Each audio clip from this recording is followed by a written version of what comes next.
نحمده ونصلي على رسوله الكريم أما بعد أعوذ بالله من الشيطان الرجيم بسم الله الرحمن الرحيم والعصر إن الإنسان لفي خسر إلا الذين آمنوا وعملوا الصالحات وتواصوا بالحق وتواصوا بالصبر صدق الله مولانا العظيم. میرے والد احترام بزرگوں دوستوں بھائیوں معزز سامعین، اللہ تبارک و تعالیٰ کا بہت بڑا احسان ہے کہ اللہ تبارک و تعالیٰ نے ہمیں مسجد کے بابرکت ماحول کے اندر مل بیٹھنے کی توفیق عطا فرمائی ہے. اور یہ بہت بڑا دن ہے چونکہ عید الفطر کا موقع ہے. ایک ماہ تک مزدوروں نے خوب مزدوری کی ہے، رات کو بھی مزدوری کی ہے اور دن کو بھی مزدوری کی ہے. دن کو مزدوری ہے کہ سارا دن اللہ تبارک و تعالیٰ کا حکم سمجھ کر اس فریضے کو ادا کرنے کے لیے پورا دن نہ کچھ پانی پیا نہ کچھ کھانا کھایا. تو 29 روزے اللہ تبارک و تعالیٰ نے رکھنے کی توفیق عطا فرمائی. دن کو بھی مزدوری کی اور رات کو مزدوری یہ کہ سارا دن کی تھکان کے باوجود، سارا دن کی مصروفیت کے باوجود، اپنے کام کاج کے باوجود اللہ تبارک و تعالیٰ نے جن کو توفیق عطا فرمائی انہوں نے 20 تراویح ادا کی. تو دن کو بھی مصروف رہے، رات کو بھی مزدوری کی، تلاوت، ذکر، اذکار، دعاؤں کا اہتمام، تہجد میں اٹھنا. تو یہ اللہ تبارک و تعالیٰ کا محض فضل و کرم سے ہوا ہے. اللہ تبارک و تعالیٰ کے فضل و کرم کے علاوہ نہیں ہو سکتا. تو اس پر جتنا اللہ تبارک و تعالیٰ کا شکر ادا کیا جائے کم ہے. آج دن ہے اللہ تبارک و تعالیٰ سے مزدوری لینے کا، کیونکہ آج ہم کس کے مہمان ہیں؟ اللہ تبارک و تعالیٰ کے مہمان ہیں. کس کے مہمان ہیں؟ اللہ تبارک و تعالیٰ کے مہمان ہیں. جب کسی بڑے گھر کا انسان مہمان ہوتا ہے تو پھر بڑی چیزیں اس گھر والے سے مانگنی چاہیے، اپنی خواہشات، اپنی تمناؤں کا اظہار کرنا چاہیے. تو آج ہم اس دن کے لیے جمع ہوئے ہیں جس دن اللہ تبارک و تعالیٰ نے اپنے مہمانوں کی بخشش کا فیصلہ فرمانا ہے. کیا فرمانا ہے؟ کہ 30-29 دن جو مزدوری کی ہے تو اس کا فیصلہ اللہ تبارک و تعالیٰ نے آج کے دن بخشش کا فرمانا ہے. لیکن حدیث شریف میں آتا ہے کہ 4 انسان ایسے ہوں گے جن کی بخشش آج کے دن بھی نہیں ہوگی. وہ 4 انسان کون ہوں گے؟ ایک انسان وہ ہوگا جو شراب پیتا ہوگا، کیونکہ شراب کی حرمت حضور علیہ السلام کے دور کے اندر جب آئی تو وہاں پر مٹکے اس طرح صحابہ کرام نے پھینکے، گلیوں میں توڑ کے سب پھینک دیے کہ شراب حرام ہو گئی ہے. اور دوسرا وہ جو والدین کا نافرمان ہے، جو والدین کو تنگ کرتا ہے، نافرمانی کرتا ہے، والدین کو اذیت پہنچاتا ہے، دکھ پہنچاتا ہے، اس انسان کی بخشش آج والے دن بھی نہیں ہوگی. تیسرا وہ ہے جو رشتہ داروں سے تعلق توڑ دیتا ہے بغیر کسی شرعی عذر کے، صرف اپنی انا کی خاطر، اپنے معاملات کی خاطر رشتہ داروں سے جو تعلق توڑتا ہے اس کی بخشش آج کے دن بھی نہیں ہے. چوتھا وہ انسان ہے جو اپنے دل کے اندر کینہ رکھتا ہے. کینہ کس کو کہتے ہیں؟ کینہ وہ منحوس چیز ہے کہ کسی سے ہماری لڑائی ہوگی، جھگڑا ہو گیا یا ویسے اس پہ غصہ دل میں آ گیا تو دل کے اندر ہم نے کینہ رکھ لیا کہ ٹھیک ہے اب تیری ذات نہیں ہے، جب تو میری دار کے نیچے آئے گا تو پھر تجھے دباؤں گا. یا زندگی کے اندر کسی موقع کے اندر تو میرے ہاتھ چڑھ گیا پھر دیکھنا تیرا عاشق کیا کرتا ہے. اس کو کینہ کہتے ہیں. ان 4 چیزوں میں جو شخص پایا جاتا ہے اس کی بخشش آج کے دن بھی نہیں ہے. اور آگے فرمایا کہ ان میں سے ایک چیز میں کوئی مرتکب ہے، دل میں کینہ رکھتا ہے، رشتہ داروں سے تعلق بھی ٹھیک ہے، شراب بھی نہیں پیتا، والدین کا نافرمان بھی نہیں ہے، پھر بھی بخشش نہیں ہوگی.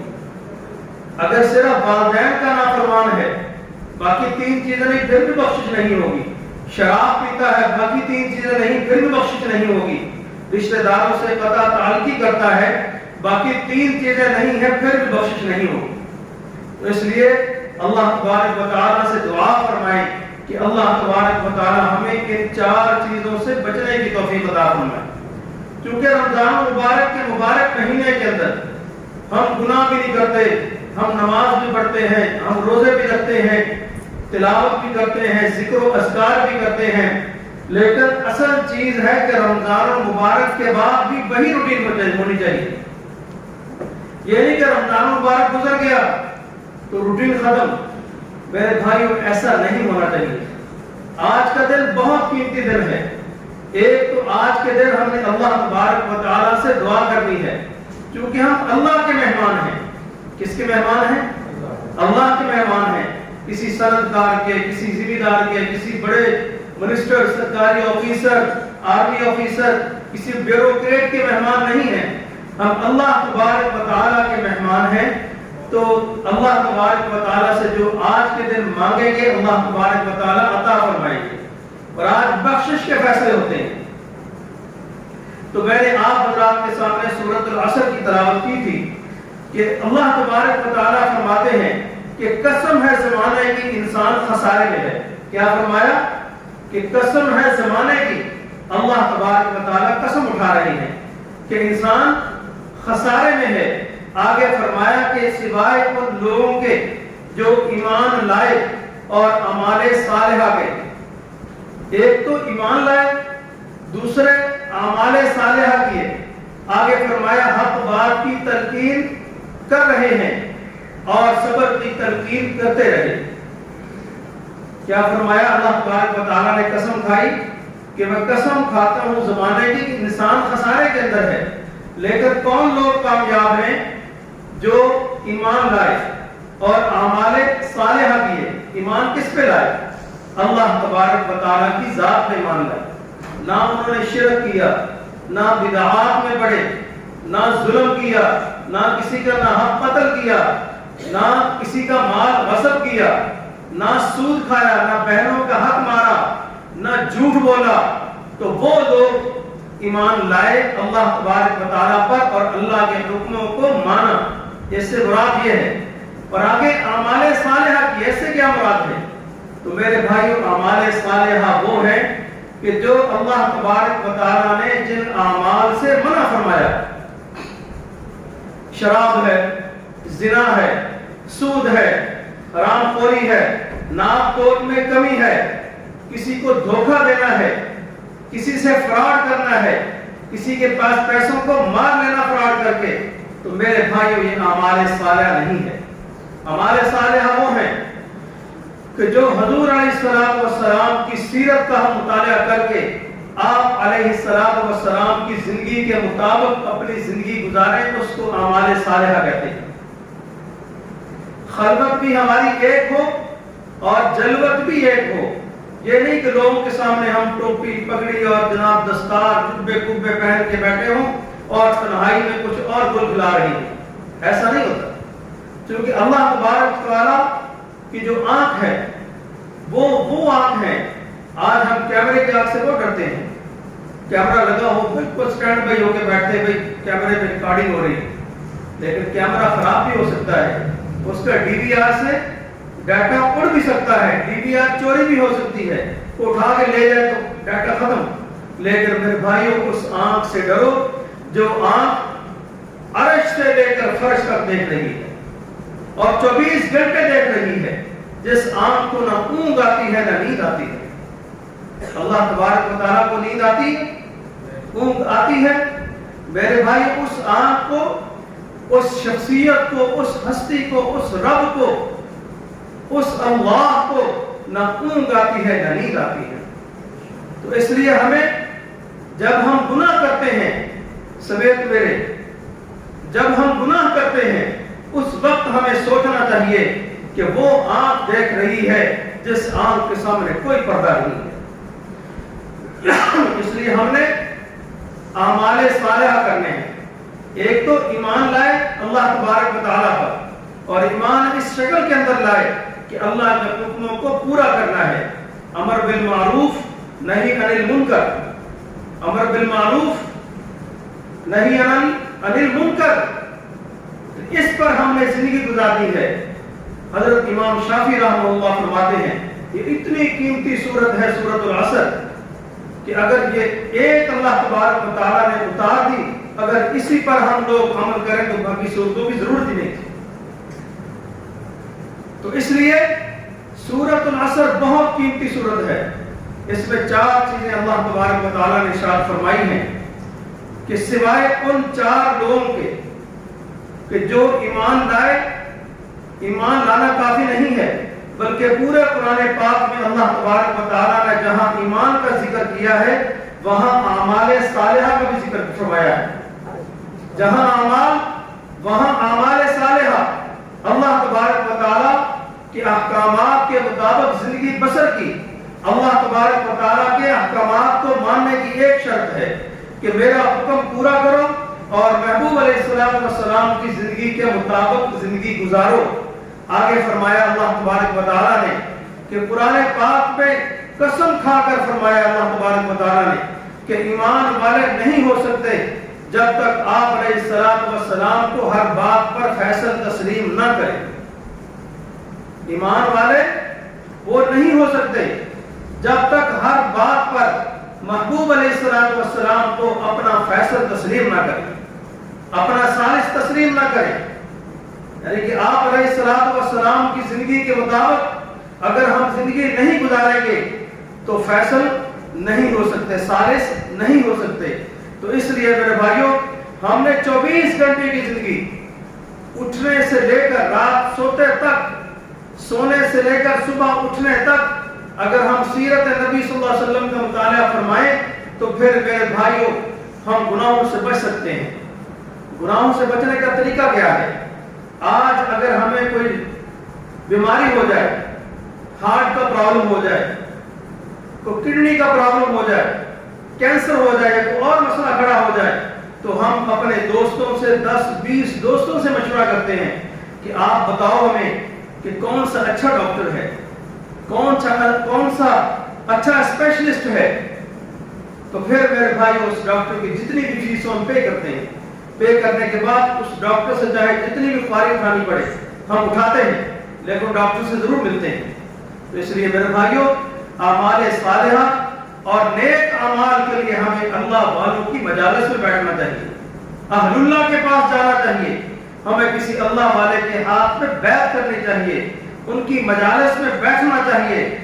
دین کہاں سے ملتا ہے؟ کسی ڈاکٹر سے نہیں ملے گا، انجینئر سے نہیں ملے گا، سکول کالج سے، یونیورسٹیوں سے، وہ اپنی تعلیم ہے۔ جو دین ہے، حرام حلال کی تمیز ہے، وہ بھائیوں کہاں سے ملے گی؟ وہ کسی اللہ والے سے ملے گی، کسی عالم سے ملے گی۔ آج ہم اپنی زندگی کے اندر نظر دوڑا کر دیکھیں کہ ہماری زندگی کے یہ 20 سال، 30 سال، 40 سال، 50 سال گزر چکے ہیں۔